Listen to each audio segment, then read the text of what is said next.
And welcome back to Heavier Than Heaven.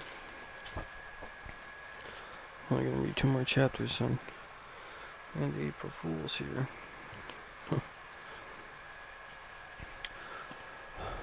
Chapter 12. Love You So Much. Olympia, Washington, May 1990 through December 1990. Love you so much it makes me sick from aneurysm 1990. The same week that Kurt fired Chad, he also broke up with Tracy. It was the two firing of sorts, and he handled all such paintings poorly. handled all such partings poorly. Kurt's edict to Tracy was that she shouldn't live together. In saying this, however, he had neither the money nor the ability in his lethargy to move out, and since she had spent all of her money paying their bills, she couldn't afford to move. They continued to share the apartment until July, when she found a new place in Tacoma. During those 3 months, they lived in that alternate universe in the same physical space but miles apart emotionally. His world was also of betrayal, because Kurt had informed Tracy about his infidelity in Texas, and he had neglected to tell her of his greater betrayal that he was in love with another woman. The new object of his desire was the 20-year-old Toby Vale, of an Olympia musician. Kurt had known Toby for 2 years, but it was only until 1990 that they had the occasion to spend an entire evening with her. He told Dylan the next day that he had met the first woman who made him so nervous he threw up. He put the experience into the song Aneurysm with the lyric, "Love you so much it makes me sick." Though she was 3 years younger, she was more educated than he was, and he had listened for hours to Toby and her friend Kathleen Hanna prattle on about sexism and their plans to start a band called Bikini Kill. Toby had her own fanzine, and in its pages she coined the phrase "riot girl," and to describe the 1990 model of punk feminism. She was the drummer primarily, but could play guitar. She had an extensive punk rock record collection, and she was, as Kurt imagined, his female counterpart. You just never met a girl that knew so much about music, observed Slim Moon. Yet despite their shared musical interests, Kurt had fallen for someone who could never love him the way that Tracy had, and who, more important, would never need him. Toby took more casual view toward relationships than Kurt. She wasn't looking for a husband, nor was she about to mother him.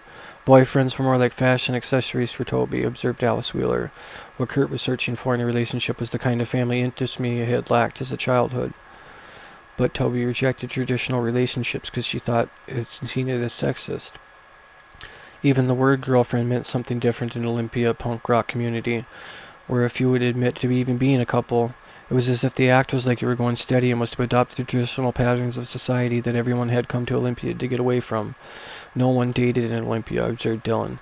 By these standards, Kurt's relationship with Tracy was downright old-fashioned, and his union with Toby would not conform to the stereotypical roles. Their relationship had begun in secrecy, and he was still living with Tracy when he first slept with her. But even after Tracy moved out, the coupling didn't seem to progress beyond the coffeehouse discussions and occasional late-night sex. He thought of her all the time, obsessively, and he frequently left the apartment afraid she might call. She rarely phoned. Their relationship mostly entailed going to concerts, working on a fanzine, or talking about politics. He began to interpret her views of punk rock through his own lens, which inspired him to write the list of things that he believed in, of the things he hated, and of the records that he should listen to. One slogan he repeated again and again was "Punk rock is musical freedom." He began to empathetically state this in every interview, and never explaining what actually seeking freedom from. It became a mantra to resolve every contradiction in his life, and Toby thought it sounded great. Yet despite their intellectual joining, many in Olympia never even knew that they were even a couple.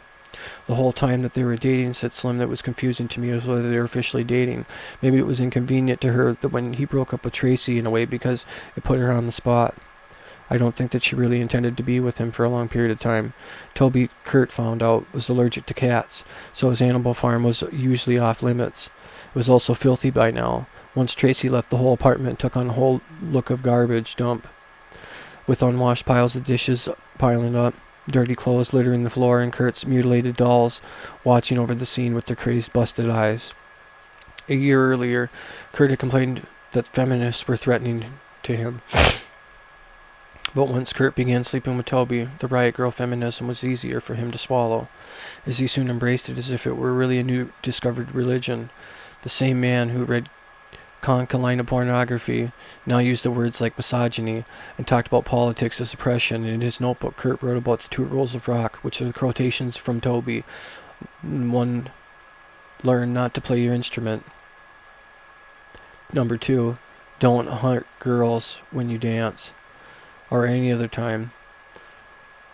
The learn to play was the one of the many teachings of Calvin Johnson, who argued the musicianship was always second to emotion. Kurt had originally met Toby while playing with the Go Team, an Olympia band centered around Calvin. But most of the Olympia music scene was centered around Calvin. With the boyish short hair and the propensity for wearing t-shirts, Johnson resembled a wayward Marine recruit. And when it came to punk rock, when the manner, if not the look, the dictator, creating policy was the newly crowned depot crafted on Constitution, and he was the leader of the Beat Happening, co-owner of K Records, DJ of KOS, and promoter of the local rock shows. He preached the lo-fi indie rock ethic, and he ruled Olympia the way Buzz Osborne had commanded Grays Harbor. Calvin was a very non-rock, remembered John Goodsman. The joke was that if you had a bass player in your band, you couldn't be on K. Calvin's followers even had their own name, the Calvinists. Toby was not only a Calvinist, but she had once been Johnson's girlfriend. Every step of Kurt's relationship with Toby presented challenges to his own self-esteem, and it was hard enough for Kurt to fit into the cosmopolitan Seattle scene, but even in the tiny Olympia, he felt that he was a constant on punk rock version of the Jeopardy, and that the one wrong answer would send him packing back to Aberdeen.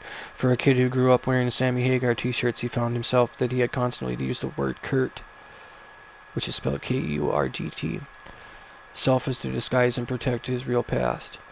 He admitted as much in a rare moment of self-disclosure in his journal, and everything I do is overly a conscious and neurotic attempt to trying to prove to others that I am at least more intelligent and cool than they think.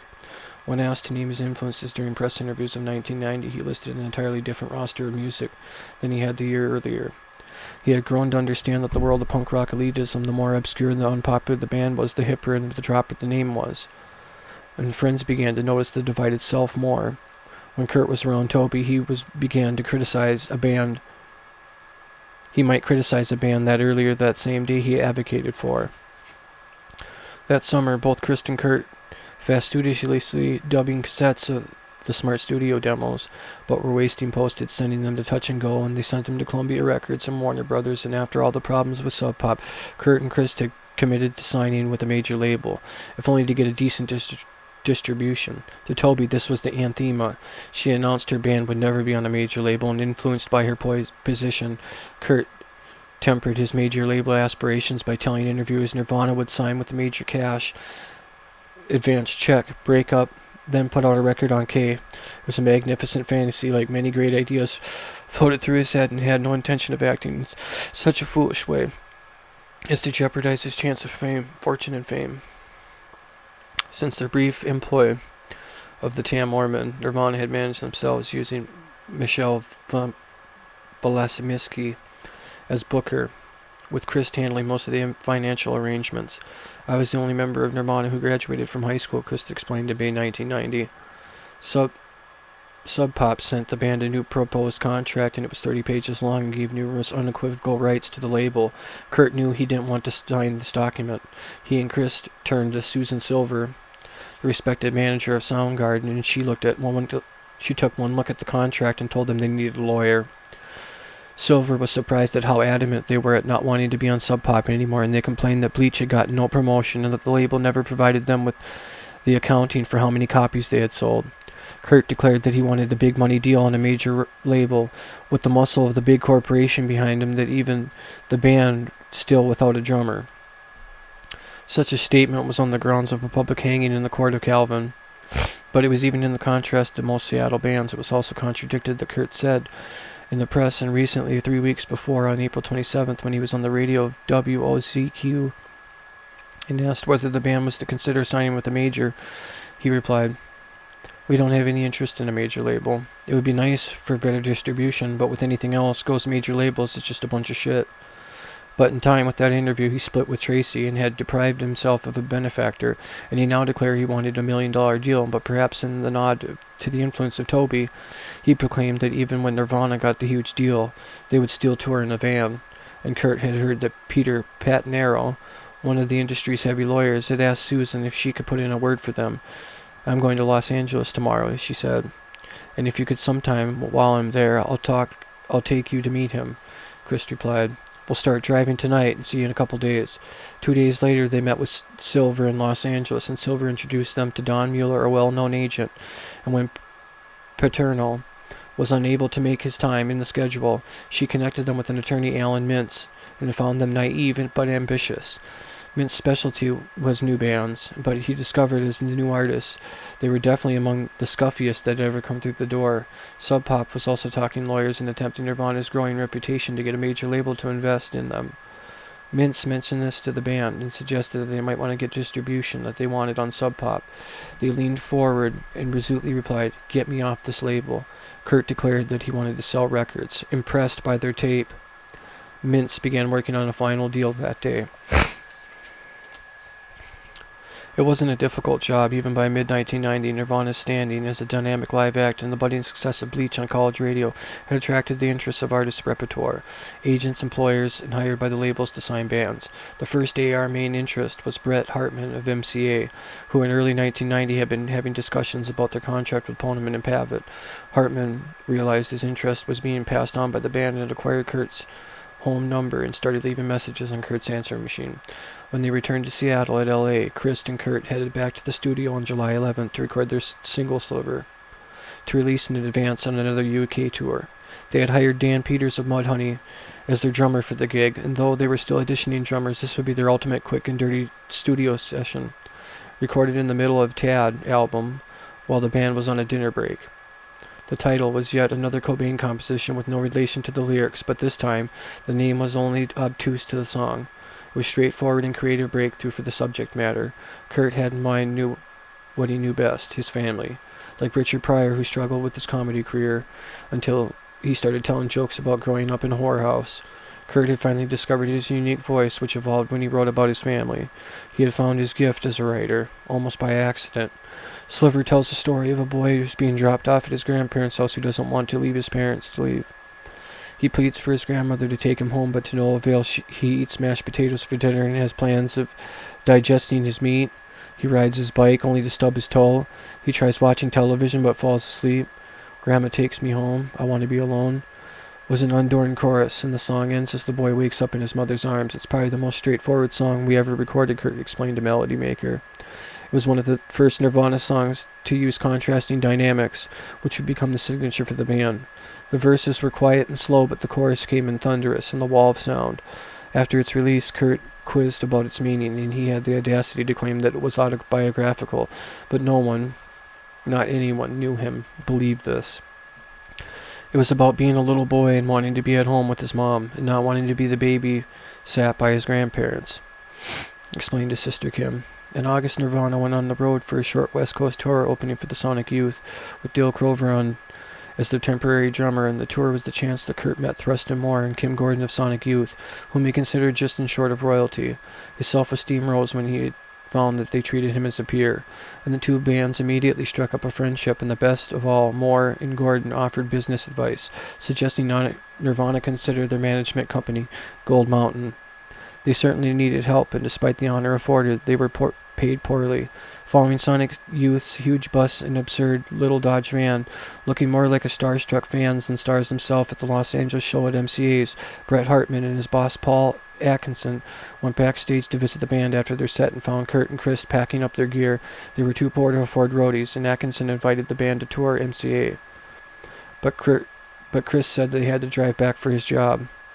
The conversation came to a halt when Chris explained that he had to go sell t-shirts and they needed gas money to get out of town.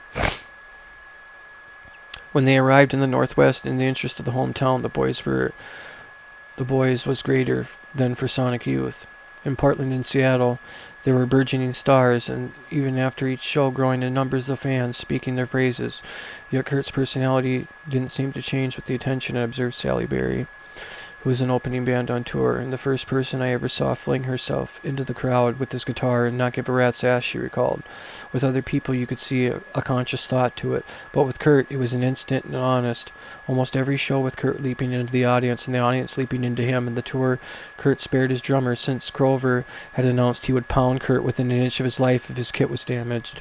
Crover had to return to the Melvins, and so Nirvana hired Dan Peterson as their new drummer and began planning for a UK tour. But even as Peters pounded the drums for the band at the September 22 concert, the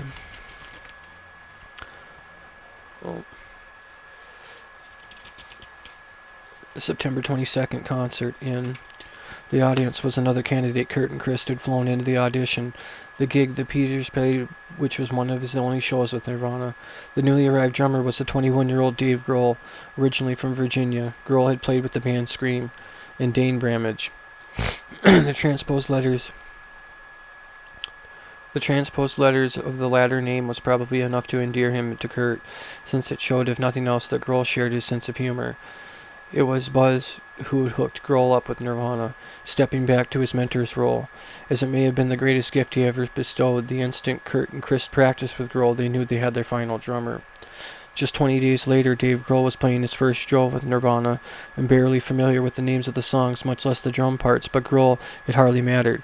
As Chris and Kurt discovered, he was an animal behind the kit, and Kurt had struggled with drummers in the past, and his perfectionism stemming from his own tenor playing the drums during most of the sound checks. Kurt regularly moved to the drum kit and pounded a few songs for kicks, but Grohl was the kind of drummer who made Kurt glad he picked up the guitar. Grohl's first show in Olympia in the North Shore Surf Shore Club the night marked some of the worst technical snafus of Nirvana's entire history. An electrical malfunction ensued as the power blew repeatedly, and the band had to turn off half their amps to avoid further blackouts. The only illumination came available from the audience members holding flashlights, creating an eerie effect, like something out of a cheap, independent film, playing with a tiny kit. Grohl proved too strong. He hit the drums so hard that he destroyed the snare. A week later, the band toured England to promote the Sliver single, which in typical fashion didn't come out until the tour was over. Still, they played to rabid audiences, and their fame in England became far greater than in the US at that time. While London, Kurt went to see the Pixies and one of his favorite groups, and the next day he called the Pixies manager. Ken goes up and asks as if the manager of Nirvana wasn't familiar. Kurt but agreed to meet. When they met in a hotel lobby, goes and found Kurt more interested was in talking to the Pixies and promoting his own group. He wasn't your average fan, and like the type that you see outside the stage doors goes. In fact, he wasn't so much of a fan of a student of the band. He was obviously a massive respect for what they were doing, and he went on about it. During the conversation, a commotion ensued, and when Charles Thompson, a lead singer of the Pixies, walked into the hotel, and Goes offered to introduce Kurt to his idol. Kurt froze at the suggestion. I don't think that Kurt said, backing away slightly, I can't. And with that, Kurt beat hasty to a retreat, acting as if he wasn't worthy, and to even be on the same presence of such a talent. When Nirvana returned from England, Dave Grohl decided to move to Pat Smear, to a Pear Street apartment. He had been staying with Chris and Shelley, and that same week at MCA sent tickets for Kurt and Chris to fly to Los Angeles to tour their offices. The label and the band's first choice. It had been so long since MCA had hit. People had joked their name, the music cemetery of America, but they couldn't turn down a free ticket. The label put them up at the Sheraton Universal Hotel, and after they had arrived, Bret Hartman went to inquire the accommodations were satisfactory, and he found a mini fridge ajar, and Kurt and Chris were sitting on the floor surrounded by tiny bottles of liquor. Who had put the stuff in our room? Kurt asked, despite the fact the band had toured the U.S. 5 times and Europe twice. Kurt had never seen an honor bar. When Hartman explained that he could have anything in the fridge and MCA would pay, Kurt looked at him incredulously. I realized, Hartman recalled, that perhaps these guys weren't experienced as I thought they were. They didn't know the honor bars, but they knew they were being slighted that day.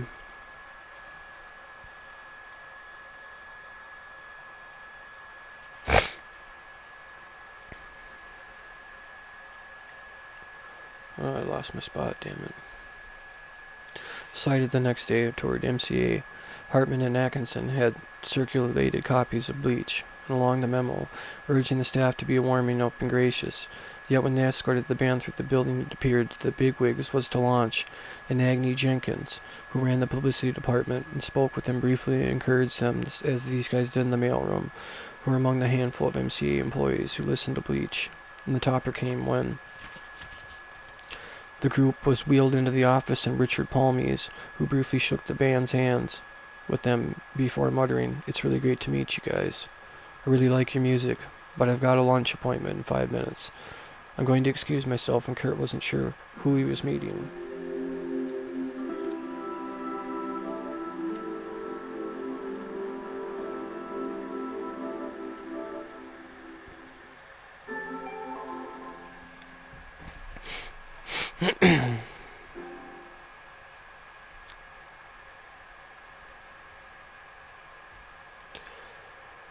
Okay, I'm trying to remember what the hell I am.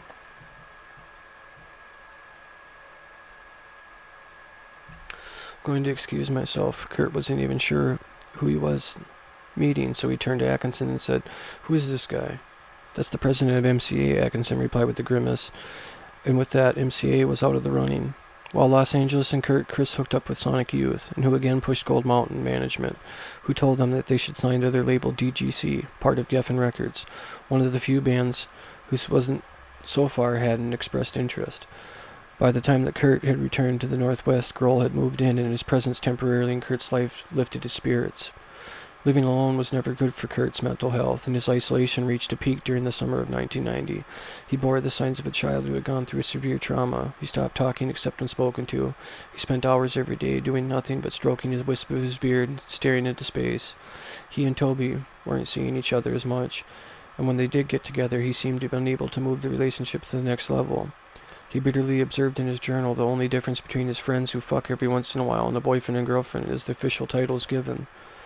When Grohl moved in, things improved provisionally. He was easygoing as Kurt was withdrawn. The house remembered Nicky McClure became a boyland. Now Kurt had someone to hang out with all the time, and it was a kind of husband and wife feel to it. Since Kurt was virtually incapable of packing up anything, Grohl did anything like Kurt's. He did his clothes for him, and few others could be things be handled to the state of the apartment. Grohl had spent several years on the road. Dave was raised by wolves, explained Jennifer Finch. He taught Kurt how to create homemade tattoos using a needle and some Indian ink. However, when Kurt decided to imprint his arm with the K Records logo of the K Shield, he went to the Olympia tattoo parlor one day with another friend. The tattoo was yet another attempt to impress Toby and the Calvins. To anyone who wasn't familiar with K Records, Kurt explained, the tattoo was by pronouncing his love for the Vaselines. Curiously, the Vaselines weren't on K, though they were distributed by the label. Who knows what he was thinking with the tattoo, said Dylan Carlson. I think he liked K Records, distributed better records than they put out. He should have had the tattoo that read K Distribution. A better idea would have been to etch the Vaselines on his arm. Ever since Kurt added the band's Molly's Lips to the repertoire, he had been singing this group's praises, and they were the perfect band for Kurt. They were childish, amateurish, and unknown at the time of the UK and the small U.S. cult. Soon after hearing the Vaselines, Kurt began one of his many multi-draft letter-writing campaigns in his journal, attempting to befriend Eugene Kelly of the band. And these letters were always chatty, and in one Kurt mentioned a ridiculous sleeping schedule where I retire in the wee hours of the morning, successfully avoid of any hint of daylight, and nimbly ended when some laudatory comments about how brilliant the Vaselines were. Without trying to be too embracingly sappy, I have to say the songs that you and Francis have written are some of the most beautiful songs ever. Grohl shared Kurt's musical taste, but not his obsession with courting favor with legends. He was far more interested in girls, and they were interested in him, and he began dating Kathleen Hanna of Bikini Kill. Dave and Kurt would then do an Olympia version of double dating with Kathleen and Toby. They'd drink beer and make up lists of the most important punk rock records, and the most of Dave and Kurt's amusement was more sociable. The situation made Kurt more attractive to Toby, and since the prospect of hanging out as a gang was less serious than individual dating, Toby and Kathleen would literally say, "Let's go out with Nirvana." Neighbor Ian Dickinson recalled, during the rambunctious night of partying at Kurt's house, Hannah spray-painted Kurt Smells Like Teen Spirit on the bedroom wall. She was referencing a deodorant of teenage girls, so her graffiti was not of implication. Toby used Teen Spirit, and by writing on this wall, Kathleen was taunting Kurt about sleeping with her. implying that he was marked by her scent. And yet, an occasional night of rivalry, Kurt was lonely and disenchanted. He spent several nights secretly watching through Toby's window. From the street like a shy Sireno. What? From the street like a shy Sireno. For the first time in years, he was feeling less hopeful about his career, and his labels had continued calling. Strangely, after the years of anticipation and approached actually signing a contract, he was filled with self-doubt. He missed the togetherness that he had had with Tracy and their friendship, and a few weeks after Tracy moved out, Kurt had finally confessed that he'd been sleeping with Toby all along. And Tracy was furious. "If you'd lie about that, then you'd lie about anything," she yelled. And a part of him believed her. He did very briefly consider buying a house in Olympia, and he couldn't actually complete any sort of a purchase until he got an advance check. And so he was confident enough that he would elicit a large deal if he paid a fee to procure a list of available properties. He drove around with his friend Mikey Nelson of Fitz Depression, looking for dilapidated commercial buildings, planning to build a recording studio in the front and live in the back. He seemingly only interested in the houses that looked like businesses, Nelson said, and he didn't want to live in a normal house. But the idea and all the other fantasies he had for the future went out the window during the first week of November when Toby broke up with him. He was devastated when she told him the news. He was barely able to stand up. He'd never been dumped, and it took it badly. He and Toby had gone out for less than 6 months, and the casual sex and the casual dating was just casual romance. But through it all, he hoped a deeper intimacy was just around the corner. He fell back on his old pattern of internalizing his abandonment into self-hatred, and she didn't leave him because she was young. She left him because she imagined that he didn't deserve her. He was so nauseated, helping Slim move a week later. He had to stop the car and throw up. In the wake of a breakup, Kurt was more sullen than ever, and he filled an entire notebook with the stream of consciousness rantings, much of it violent and distressed, and he used the writing and the artwork to express his despair with pain. He wrote songs, some of them crazy and angry songs, and they represented yet another level of his craft, since the anger was no longer cliché, and now it had authenticity. His early work lacked. His new songs were filled with rage and remorse and pleading under desperation. In the 4 months following their breakup, Kurt would write a half a dozen songs, and the most memorable songs of all of them about Toby Vale. The first was Aneurysm, which he wrote hoping to win her back, but soon he gave up on that and instead used the songs as countless songwriters had before to express his deep level of hurt. One was called Formula, but was eventually called Drain You. One baby to another said, "I'm lucky to have met you," went the lyrics quoting another one of Toby's words she had told him. "It was now my duty to completely drain you," was the chorus, and it was both an acknowledgement of the power that she had over him and an indictment. There were other songs inspired by Toby and sometimes clearly connected, but all haunted by her ghost. In Long Jack, Toby, as Chris observed, one line is reference to Kurt's tattoo, "I'll arrest myself and wear a shield." Another sums up how the relationship was more a learning than love. "We made a pact to learn from whoever we want without the new rules." In an earlier unrecorded lyric of Lounge Act, Kurt more directly addressed his former paramour, "I hate you because you are so much like me." Lithium was written before Toby, and the lyrics changed over time and reflected eventually. Kurt told Chris Morrison, the musician, the song included, "Some of my personal experiences, like breaking up with girlfriends, have bad relationships. Feeling that the death void, that the person in the song is feeling very lonely, sick." Thought Kurt specifically addressed it. His most famous song, "Smells Like Teen Spirit," could not have been about anyone else. With the lyrics, "She's overboard and self-assured." Teen Spirit was the song influenced by so many things. His anger at his parents, his boredom, his internal cynicism. Yet several individual lines resonate with Toby's presence. He wrote the song soon after the split, and first draft included a line edited from the final version, "Who will be the king and queen of the outcast teens?" The answer at one point of his imagination had been Kurt and Toby Vale. His songs were the most fruitful aspect of breaking up. His writings and artwork showed more enraged pathological outcome. One drawing shows that his skin being slowly ripped off by another woman with the Ku Klux Klan hat lifts off her skirt and flashes her vagina. Another depicts a man stabbing a woman with his penis, and yet one more shows a man and a woman having sex above the caption "Rape, Rape." These were dozens of such depictions and pages and such stories of tragic endings and disturbing imagery not typical of the following screed. When I grow up, I want to be a faggot, nigger, cunt, whore, Jew, spick, kraut, wop, sissy, whitey, hippie, greedy, money-making, healthy, sweaty, hairy, masculine, quirky, new waver, right wing, left wing, chicken shit, ass-kicking, dumb fuck, nuclear, stink fist, romance novelist, gay, black, cripple junkie, HIV positive, hermaphrodite, flipper baby, overweight, anorexic, king, queen, pawnbroker, stockbroker, pot smoker, all is well, more is God is gay, harpoon, a catch, journalist, rock journalist, stuffy, cranky, middle-aged, bitter, little scrawny, opinionated, old booking agent, editor of a fanzine that segregates the small percent into a smaller percent, keeping them divided, ghettoized, united stand, do not respect other sensitivities, kill yourself, kill, rape is good, rape is good, greed is good, rape, yes, kill.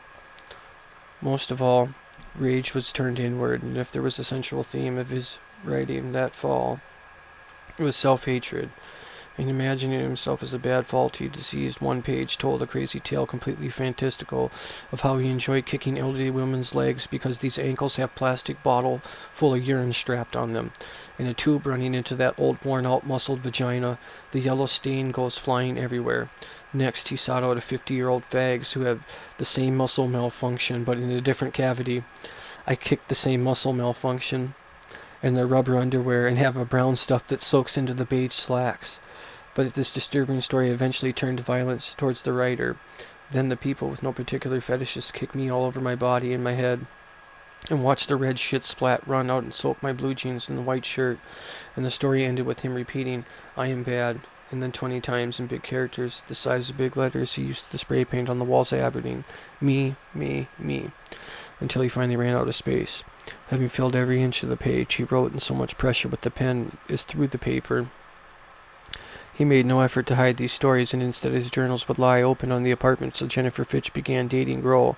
She read some of the writings left on the kitchen table and noticed his torment. I was worried about Kurt, she remembered. He was just out of control. The